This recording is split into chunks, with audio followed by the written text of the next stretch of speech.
유혹도 마찬가지예요. 시험에 빠지지 말아야지. 그죠? 식색, 물욕 이런 거에 빠지지 말아야지 하면요. 그게 올가미가 됩니다. 그 시험을 이기는 비결은 어디에 있냐? 성령의 충만함을 입는 데 있습니다.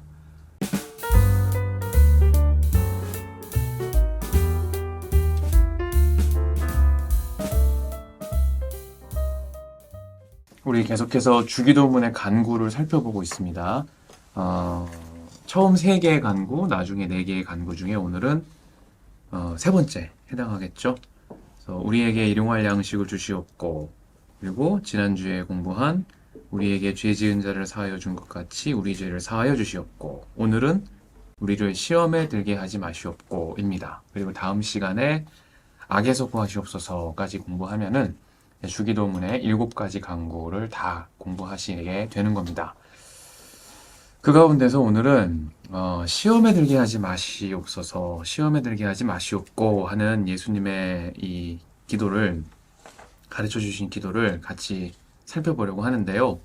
이 주기도문의 시험이 의미하는 3가지를 가지고 오늘 이야기를 나누려고 합니다.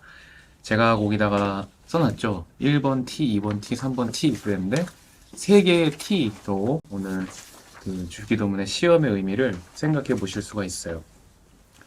이 본문에 사용된 헬라어는요, 그 페이라스몬이라는 낱말입니다. 근데 이 낱말의 원형이 뭐냐면 페이라스모스라는 낱말이에요.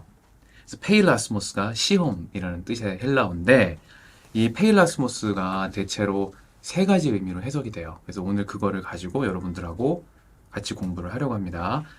페일라스모스의 첫 번째 의미는 뭘까요? 첫 번째 T, 테스트라는 의미가 있습니다. 그죠? 검사하는 거, 시험 본다 할 때 우리가 그 테스트의 의미가 페일라스모스의 첫 번째 의미가 되겠습니다. 시험의 목적이 뭐죠?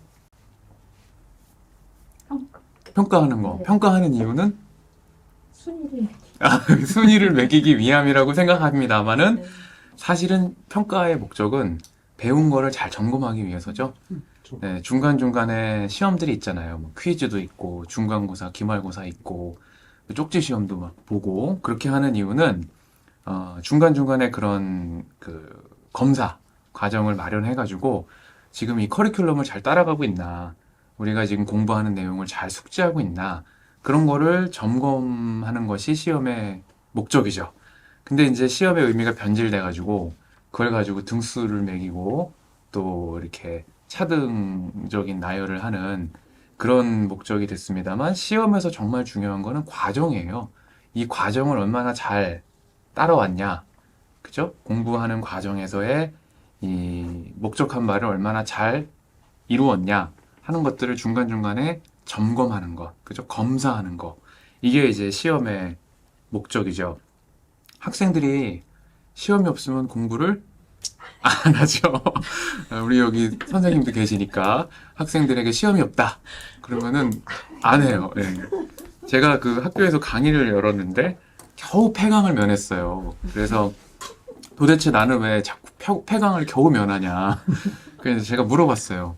여러분들은 어떤 생각으로 이 수강 철회를 안 하고 남아있냐? 그랬더니 이런저런 얘기를 하더라고요. 그러면서 왜 도대체 수업이 안 오지? 그랬더니 제 수업이 학생들이 싫어하는 모든 요소를 다 갖추고 있대요. 저는 주별 보고서를 봤거든요. 맞아요. 그래야 되는 줄 알았어요. 그래서 매주 해당 분량을 읽고 처음엔 5페이지씩 써라. 그랬는데 이제 학생들이 막 안 되잖아요. 그래서 이제 3페이지로 줄였다가 근데 1페이지로 줄여서 타협을 제가 엄청 했어요. 저도 먹고 살아야 되잖아. 그러니까 1페이지로 줄였는데 그런데도 학생들이 안 오는 거예요. 그래서 일단은 주별 보고서를 쓰는 과목은 인기가 없습니다. 그 다음에 또 저는 발제를 시켜요. 그게 뭐냐면 해당 챕터를 요약해 와서 학생들한테 프레젠테이션을 시키는데 그게 제일 싫고. 그것도 제일 싫대요. 그 다음에 중간고사 과제도 제가 받아요.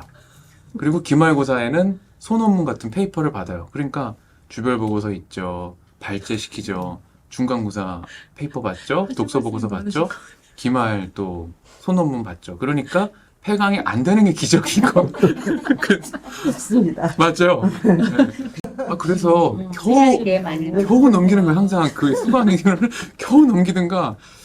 그래서 도대체 뭐가 문제냐 해서 드디어 제가 이번 학기에 문제를 알았어요. 그래서 늦게 깨달으신 거 어, 아니에요? 다음 네? 너무 늦게 깨달으신 늦게 깨달았죠. 제가 벌써 몇 년이에요. 네. 근데 이제 다행히 우리 학생들이 얘기를 해줘가지고 제가 알아서 다음부터는 본격 타협을 해야 되겠다. 그런데 성격상 그게 잘 될지는 모르겠습니다. 자, 이런 말씀 드리는 이유가 제가 학생들을 괴롭히려고 그렇게 하는 건 아니잖아요. 중간중간에 점검하는 허들을 만들어야 공부합니다. 그리고 책을 읽어오세요. 세미나를 열어서 책을 읽어오세요. 그러면 안 읽어와요. 그러니까 그걸 읽었는지 한 페이지라도 요약 정리하는 그런 페이퍼를 제출하시라. 그게 이제 제가 학생들하고의 약속이거든요. 시험이 없으면 공부 안 합니다. 그리고 우리 신앙생활에 있어서도 올바로 배운 것을 점검할 만한 그런 계기들이 없으면은 신앙생활에 있어서 나태해지고 또 이런 말씀을 가지고 우리가 올바르게 살아가는 길에 있어서 부족하게 되겠죠. 야고보서 말씀 한번 보시겠어요? 야고보서 1장 2절에서 4절 말씀이에요. 나의 형제 자매 여러분, 여러 가지 시험에 빠질 때에 그것을 더할 나위 없이 기쁨으로 생각하십시오. 여러분은 믿음의 시련이 인내를 낳는다는 것을 알고 있습니다. 여러분은 인내력을 충분히 발휘하여 조금도 부족함이 없이 완전하고 성숙한 사람이 되십시오. 네, 아멘. 자, 여러 가지 시험에 빠질 때에 그것을 더할 나위 없는 기쁨으로 생각하라. 이제 그렇게 야고보가 이 이야기를 전하고 있습니다. 교훈을 전하고 있습니다. 시험은 우리가 피하고 싶은 거지만 그 시험을 통해서 오히려 인내를 낳고 또 인내를 통해서 믿음의 열매를 맺는 그런 길들을 우리가 걷게 되죠. 그래서 중간중간에 이렇게 우리가 배우고 익힌 바를 점검하는 과정이 첫 번째 시험의 의미다. 페일라스모스의 첫 번째 의미다. 그렇게 말씀드렸습니다. 두 번째 T는 뭘까요? 시련이에요. 시련, 트라이얼, 그죠? 영어로 트라이얼이라고 하는 시련입니다. 이 시련이라는 거는 살면서 누구나 만나게 되는 그 어려운 고비들을 말하죠. 시련이 없는 인생이 없죠. 시련을 우리가 만나고 싶어 하지 않습니다만은 시련이 없는 삶은 없어요. 그 시련을 만나서 그 시련을 어떻게 이겨내느냐, 시련을 어떻게 넘기느냐 하는 것이 관건이죠. 시련이 없으면은요, 사람이 어떻게 되겠습니까? 성장하지 못하겠죠.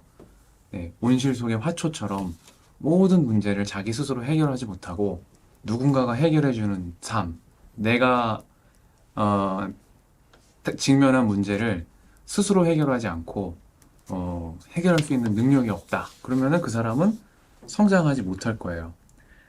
그래서 여러분과 제가 지금까지 이렇게 살아있다는 건 어떻게 보면은 크고 작은 그런 시련들을 잘 넘어와서 오늘까지 있는 거예요. 그죠? 건강의 문제, 인간관계의 문제, 또 여러 가지 우리를 둘러싸고 있는 삶의 시련들이 있었지만은 그 시련들을 하나님의 은혜로 잘 넘겨서 오늘에 이르렀다라는 거죠. 그러니까 그런 시련에 맞서서도 넘어지지만 주저앉지 않고 여기까지 올 수 있었다. 이렇게 우리가 고백할 수 있습니다. 어른답다라는 게 무슨 의미일까요? 어른다운 사람 있잖아요. 뭐 여러 가지 의미를 그 낱말에 부여할 수 있겠습니다만은 저는 어른답다는 말을 품이 넉넉하다, 그죠? 품이 넓은 사람이 된다. 그런 의미가 아닌가 이제 이렇게 생각이 들어요. 그래서 자기만 생각하는 그런 삶에서 이제 옆 사람도 돌아보고 자기 곁도 내어주고 또 누군가가 기댈 수 있는 넉넉한 또 품이 되고 따뜻한 언덕이 되는 그런 사람이 어른다운 삶이죠. 근데 그 어른다운 삶의 조건은 뭐냐면요. 그 시련을 잘 겪고 그 시련을 이겨낸 데에서 오는 그 지혜, 또 인내, 타인에 대한 인정과 관용 이런 품일 거예요. 내 뜻대로 다 살고 사람들이 내 말 한마디면은 다 알아서 움직여주고 그런 세계 속에서만 살면 어떻게 될까요? 어떻게 되겠습니까? 그 시련을 통해서 다른 사람을 이해하고 다른 사람의 어려운 처지를 생각해 볼 수 있는 입장이 상대적으로 줄어들 수밖에 없겠죠. 그래서 시련은 우리가 다 피하고 싶은 일이지만 어른다운 삶, 그죠? 품이 넉넉하고 타인을 용납하고 이해하는 삶에 있어서 불가피하게 겪어야 하는 삶의 조건들이 아닌가, 이제 그런 생각을 합니다. 맹자의 그 고자 하편에 있는 이런 구절이 있는데 한번 들어보셨을 거예요. 제가 한번 읽어볼게요. 하늘이 어떤 사람에게 중대한 임무를 맡기려 하면 반드시 먼저 그의 심지를 괴롭게 하고 근육과 뼈를 수고롭게 하며 그의 위장을 굶주리게 하고 그 자신과 가정을 궁핍하게 하여 그의 모든 행위가 뜻대로 되지 않도록 해버린다. 그리하여 그 마음을 분발시키고 참고 견디는 성정을 이루며 부족한 능력을 증강시킨다. 사람은 언제나 잘못하고 나서야 고칠 수 있다. 마음에 곤혹스러움이 있고 생각이 막힌 다음에야 비로소 분발한다.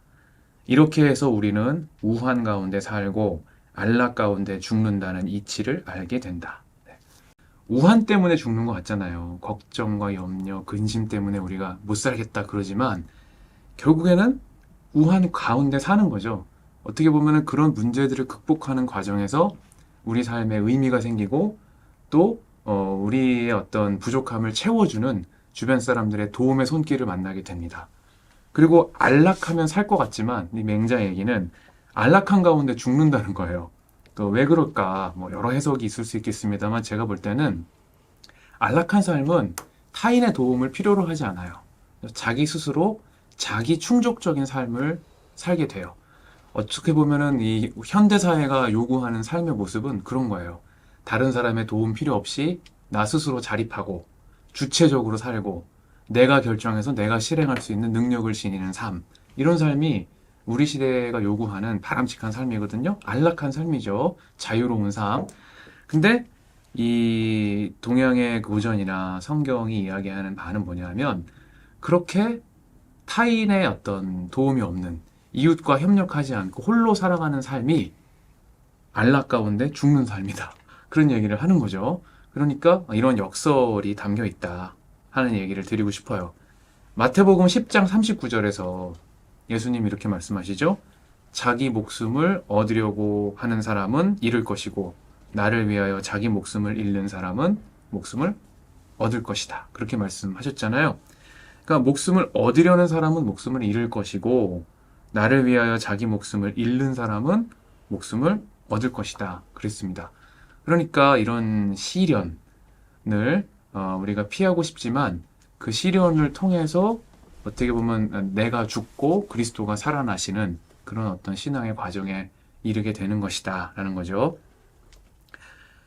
그래서 피할 수 없는 시련이라면 담담하게 받아들이는 것도 믿음입니다. 그 시련을 어떻게 해서든지 피하기 위해서 우리가 온갖 노력을 하고 아둥바둥 사는 거 그런 게 필요할 때도 있습니다만은 시련조차도 하나님의 은총 가운데 우리에게 오는 것이다 라고 믿는 믿음이 저는 더 큰 믿음이 아닌가 그렇게 생각이 들어요. 제가 좋아하는 구절인데 로마서 8장 28절 한번 같이 보시겠어요? 하나님을 사랑하는 사람들 곧 하나님의 뜻대로 부르심을 받은 사람들에게는 모든 일이 서로 협력해서 선을 이룬다는 것을 우리는 압니다. 네, 아멘. 자, 하나님을 사랑하는 사람들 그리고 뜻대로 부르심을 받은 사람에게는 모든 일이 협력해서 선을 이룬다. 이 모든 일 속에는 당연히 시련도 들어가는 거예요. 그죠? 좋은 일만 협력하는 게 아니라 나를 걸려 넘어지게 하고 나에게 도전이 되고 또 내 심지를 괴롭게 하는 그런 일들, 그런 사람들, 이런 사람들도 합력해서 선을 이루는 하나님의 은총 가운데 우리에게 오는 사람들이다 라는 믿음이 필요하다라는 거죠. 그런 의미에서 이런 시련으로서의 그 페이라스모스도 우리에게 유익이 되는 그런 시험이다. 그렇게 말씀드릴 수가 있을 겁니다. 문제는 세 번째 T예요.